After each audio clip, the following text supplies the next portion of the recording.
Boa tarde. Vou explicar um pouco a respeito do meu projeto de pesquisa, trazer alguns esclarecimentos e explicar sobre.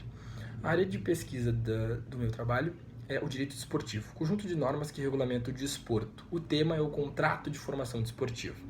Delimitação desse tema, as peculiaridades desse contrato, as características e os mecanismos gerados, consequências tanto para o clube quanto para o atleta.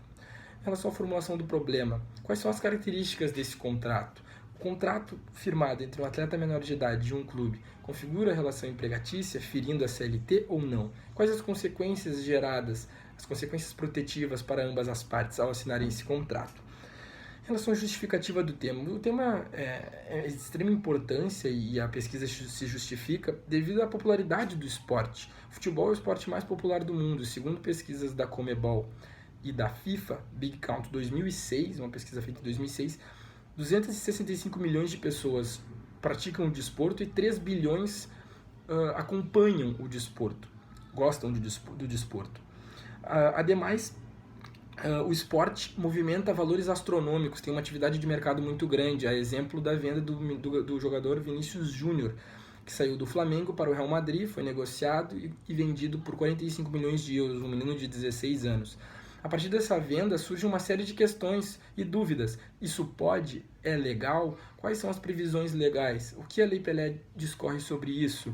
Quais são os direitos que o atleta tem, que o clube tem? Enfim, diversas dúvidas que são esclarecidas a partir da Lei Pelé e estão e que preservam as disposições tanto da CLT quanto do ECA. O objetivo geral é a análise das características desse contrato e as consequências, o que gera e o que não gera para os clubes e para os atletas, a relação também com o ECA e com a CLT.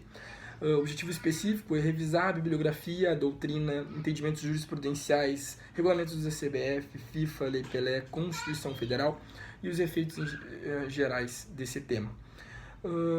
Como embasamento teórico, a Lei Pelé surgiu em 98, tendo em vista que o esporte não tinha um amparo legal, crianças ficavam vulneráveis, expostas a trabalhos em jornadas de trabalho extenuantes, vulneráveis a empresários e terceiros de má-fé. O esporte não havia uma regulamentação e um amparo legal em relação ao futebol. Então a Lei Pelé chega em 98 e traz um novo sistema de proteção, que é esse contrato de trabalho desportivo e de formação desportiva, trazendo uma série de benefícios. Segundo a Lei Pelé, no artigo 29, um atleta pode firmar um contrato profissional a partir dos 16 anos e um contrato de formação, aprendizagem com o clube dos 14 aos 19. Esse contrato não configura relação empregatícia, conforme o artigo 29 da Lei Pelé. Esse atleta, ele pode, parágrafo 4º, artigo 29, parágrafo 4º, esse atleta pode receber uma bolsa auxílio, que não é salário, então diferencia também do jovem aprendiz na CLT, que recebe salário, tem o recolhimento do FGTS, então não fere a CLT de nenhuma maneira. Esse atleta é submetido a jornadas de trabalho específicas, a uma realidade específica, certo? A Lei Pelé trouxe uma modernização do esporte. A Lei Pelé traz uma regulamentação e traz organização e transparência. O contrato de formação desportivo traz uma série de mecanismos protetivos. Em relação ao clube, no artigo 29, parágrafo 7º, o direito de preferência, ou seja, o clube tem direito de assinar primeiro com o atleta o contrato profissional e renovar.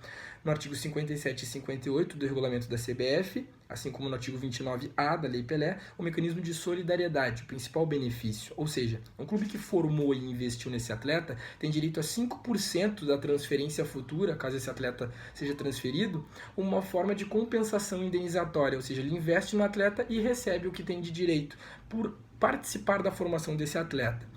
Certo? O clube não fica desamparado e fica vinculado a esse atleta. Em relação aos benefícios que em relação ao jogador, o menino ele fica submetido, ele é exposto a uma jornada de trabalho de 4 horas diárias, a partir do artigo 29, parágrafo 2º da Lei Pelé, ou seja, ele não é exposto a jornadas de trabalho extenuantes, ele tem que ter um acompanhamento psicológico, acompanhamento médico, ele tem que ter um acompanhamento educacional.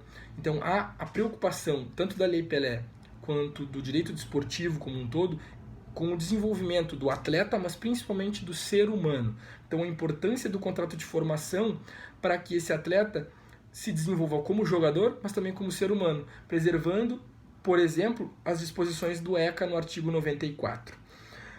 Em 2011, então, a Lei Pelé é reformulada e passa-se a ter a necessidade de o clube, para ser clube formador, tem que ter um certificado e preencher uma série de requisitos.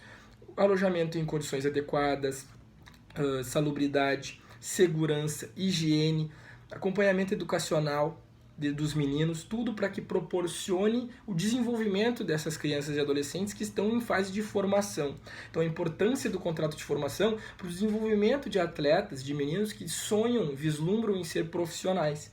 E a preocupação da Lei Pelé ao trazer o contrato de formação desportivo para o desenvolvimento dessas crianças, para o amparo dessas crianças. Então é um tema extremamente delicado, é um tema que gera debates e diversos entendimentos jurisprudenciais, mas o que a Lei Pelé traz de importante é a modernização do esporte, a organização, a transparência na relação entre clube e jogador, a preocupação com os meninos, né, em preservar as disposições da CLT e do ECA e principalmente evoluir e desenvolver o desporto e os atletas, né, que sonham em se profissionalizar.